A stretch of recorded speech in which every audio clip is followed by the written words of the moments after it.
Hey guys, it's Bernie with TooFab, and I am here with the newest cast member of Vanderpump Rules, Dayna Kathan. We're obsessed with Vanderpump Rules. Love to hear that. Love a Vanderpump stan. Love it. So I need to know if you were a fan prior to joining the cast. So I had watched the first few seasons, but didn't watch the last few because mostly I didn't have cable. Like I moved to California and was just like, well, that's an expense I'm not gonna have right now. So I just like hadn't really watched it. But yeah, I loved the show, loved the people.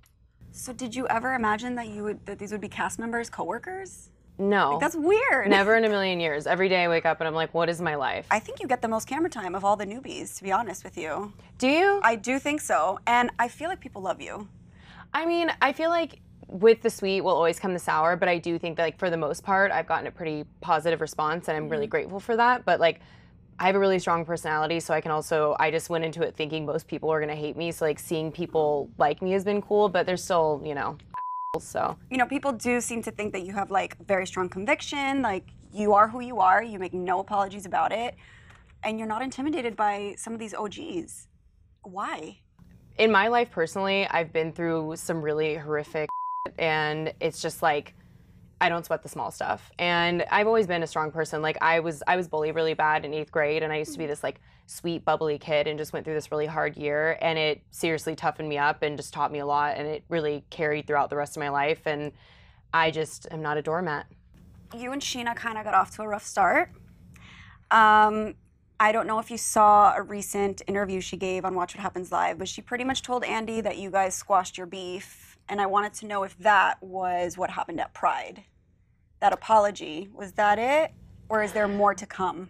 It was, but there's definitely more to come. I can't really give any spoilers away, but like her and I very much had this relationship while we were filming, and I feel like we've kind of come full circle, but we haven't filmed the reunion yet, so I'm a little nervous for that. What did you think about seeing Scheana get very defensive and kind of tearful when Lisa asked her if she was jealous of you? I mean, I think that, I believe I said it on the show, like Scheana just has a way of spinning things, and I think she's always really concerned about saving face, so she will deflect kind of at all costs. So like that was fine, that's her defense mechanism, and that's what, but like I believe that Lisa and everyone else around us was like calling a spade, like you are jealous, so just own that and move on. Like there's no other reason. When she says a bunch of times that I irked her, like she didn't interact with me enough for me to give her any type of impression by the time I had irked her. So it was obviously something else. Okay. And do you think that it has to do with Max? Yeah, of course. Okay. I don't think that's all of it. I think there's a lot of other things going on there too, but I definitely think that was part of it. I still think that to this day. Are you and Max together? No. What happened? Tune in this season. Oh, so we're gonna see what happens. Oh yeah. Are you guys on okay terms? Depends on the week, but he and I have been through a lot in the last 6 months or so, and right now we're coworkers, and that's it. That must be very difficult, like having to see an ex at work all day. I've always been the type that like, when I'm done dating someone, I'm done with them. I cut them out of my life. I don't look at their social media. I don't speak to them like literally overnight. And like the person I was dating before Max, he broke up with me and on the phone, that's literally the last time we ever spoke, and like unfollowed him on everything, and that's just a protective thing for me. Like I don't think that you move forward if you're continuing to have someone in your life.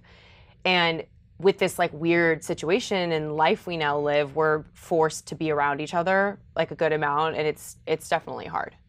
Did any of the stories that the girls told you and warned you about, did any of those turn out to be true that you know of?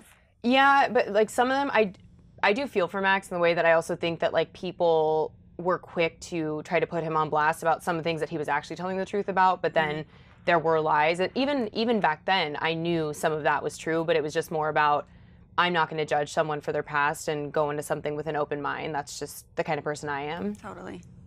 Okay. So. Are you dating anybody now? No. Okay. Single and ready to mingle. Okay. How has your life changed, dating life, regular everything, since being on this show? I'm sure you get recognized left and right. To date, nothing really has changed. I'm still working at Sir and Tom Tom, and my dating life is the same. No one asks me out ever, so like I never get asked out. So like literally nothing has changed. You know what though? Because you're gorgeous and you're confident, and I think that that's intimidating to a lot of guys. So I wish that it's annoying to hear, but Well, I mean, thank you for saying that, but I've heard that before, and it's like the person I'm going to be with is going to be someone so secure and like someone who's happy to make the first move. And if I liked someone, I would make a move, but I'm also really, really picky, and like it takes a lot to hold my attention. So Lisa is obsessed with you.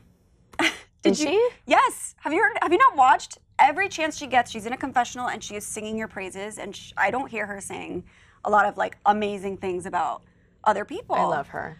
So yeah, I was gonna say, like, how does that feel to know that Lisa Vanderpump thinks so highly of you? I mean, it's amazing, more so in the fact that I feel like Lisa's a tough one to please, and I just feel like pretty instantly she really saw me for who I am and was pretty supportive, and it's just, I'm really lucky to be in this world and be working for her, and I just think she's great. It feels awesome. Good. I think that would be really scary to have Lisa on your bad side. I could not imagine. Terrifying. Trying to not have that happen. So fans this season seem to think that Sandoval is like belittling Schwartz. I mean, do you get that vibe being somebody who works with them? Or is that just kind of like how it's being portrayed? I mean, I really don't get that vibe, but I also don't have the history with them that they have with each other or all the OGs, so it's like hard for me to speak to what they're going through because that's not been my experience, so not really. So Jax acted like he hadn't met you before, which seemed genuine. Maybe he was confused, but what did you think about him later in his confessional insisting that he didn't think you were hot? I mean, to each their own. You're not gonna. I mean, but it just read as like he does because he was like, "No, I don't think she's hot." Like, I mean, it was I always take people at their word, and like I would never get offended if someone didn't think I was attractive. Like beauty is in the eye of the beholder. He has a really hot wife. So obviously, you know that the show's about to air. You know that people are about to see you, see your name, look you up on social media. Given cancel culture, are you ever scared, like, oh my God, did I post something like 10 years ago that's gonna come back to bite me in the butt? Like, is that something that goes through your head?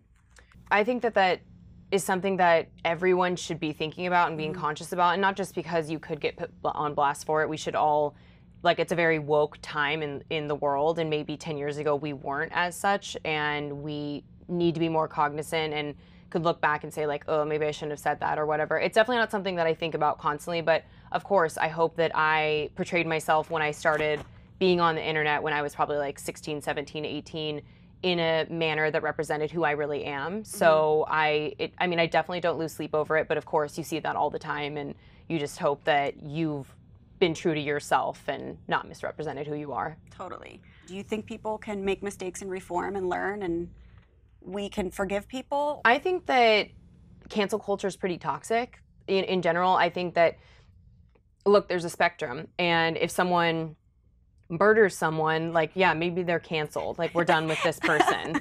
You know, That's maybe acceptable. like continually shows a pattern of saying and doing racist, homophobic, xenophobic behaviors. Like, yeah, that person's canceled in my book. But like, if someone makes mistakes that are on a much smaller scale, I think that people are really quick to just judge and not really take a step back and understand this person's life, and maybe they have learned. I believe that people do grow and change and can be educated on, you know, their past mistakes. So yeah, I don't really like cancel culture.